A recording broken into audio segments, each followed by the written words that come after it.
I don't know how to tell you this, but you have been lied to. People don't stay broke or broken because of a lack of intellect, a lack of knowledge, or even wisdom. It's because of the narrative that we have accepted while growing up.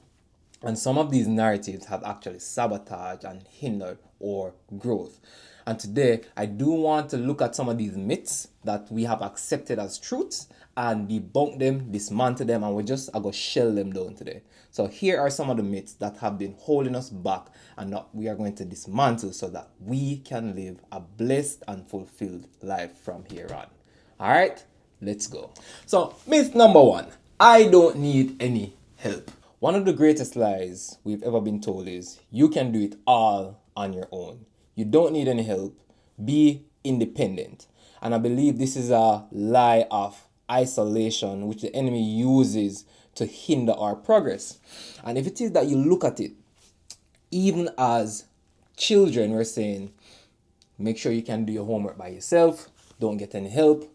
I remember when I was in prep school where I was approached with a math problem, fractions, and I didn't understand and I didn't quite get it. And instead of raising my hand and asking for help, I said, when a class finish, I'll go and get some help. Ask my friends, I ask my parents.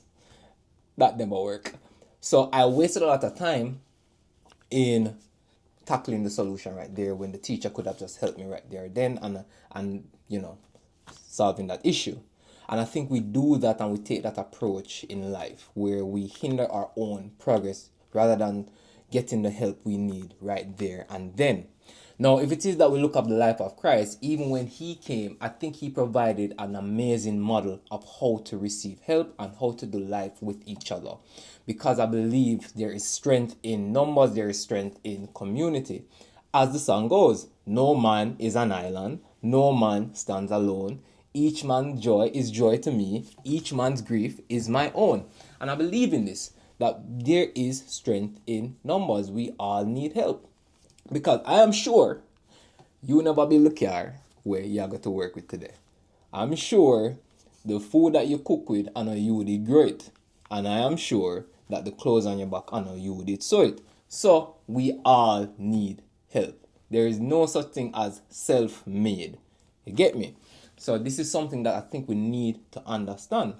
When Christ came, he modeled mentorship, discipleship, and community. And this is how he built one of the wealthiest ministry that we know today, right? And so I think there is model in that. I think there is greatness in that. Now, if it is that we want to grow something that is bigger than ourselves, legacy, then we need help because we cannot do it on our own. Legacy is building something that outlives us, building something that grows even when it is that we are gone, and then there are people behind the idea, and the idea enriches generations to come.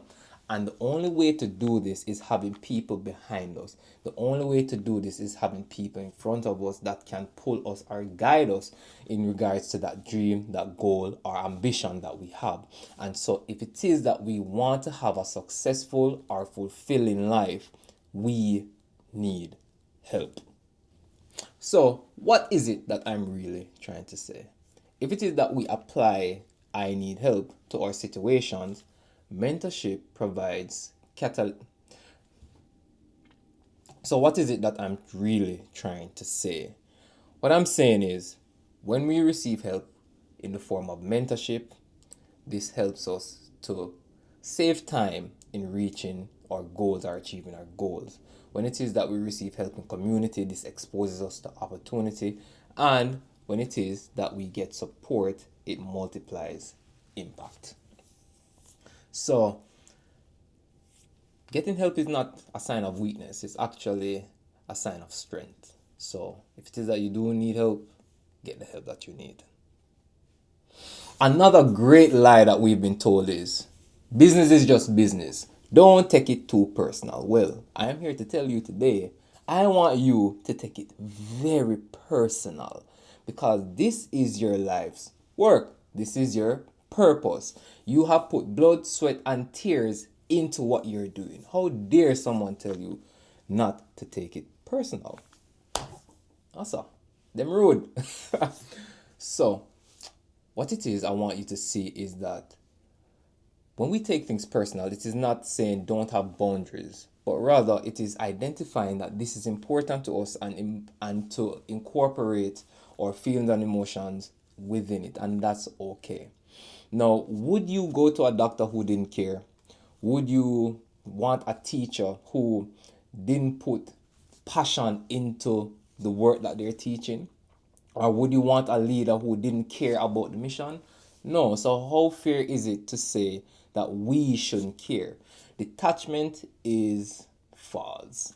Or let me say it like this. I think having personal detachment from work is a fallacy that is used to create robots, and we are not robots. I think it's because of our emotions, it's because of our feelings, it's because we feel so strongly that we're able to do such great work. And if it is that we look at the life of Christ, when he said, I came here to do my Father's work, and we see that he had character, he had charisma, he had passion, right? When it is that they degraded the temple, with them, right? So we can see that he was passionate about his work. However, he did take breaks, he did have boundaries, he did have his restrictions. And I'm saying that yes, this is so, but do take it personal. It is very hard, especially when you're feeding your family, especially when you're taking care of your loved one, especially when you are sustaining yourself and trying to make life better for you and generations to come, to not take it personally. Take it very personally. Or personal. Yeah. Take it personal. So if we're taking that all into account, we can say that business is built upon trust, connection, and consistency, right? And that being said, when it is that we look at taking things personal, we ensure that the work that we do is meaningful, and it is not just meaningful for us, but meaningful to others.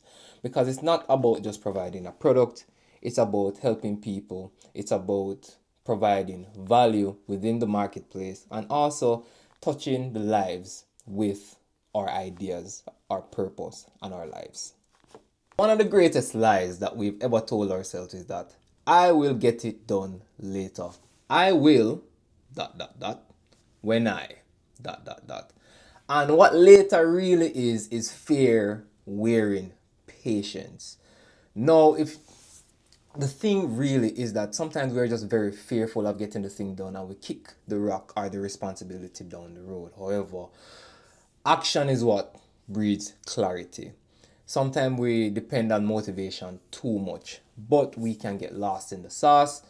Clarity comes from action. You may not have it all figured out right now, but clarity comes from the doing.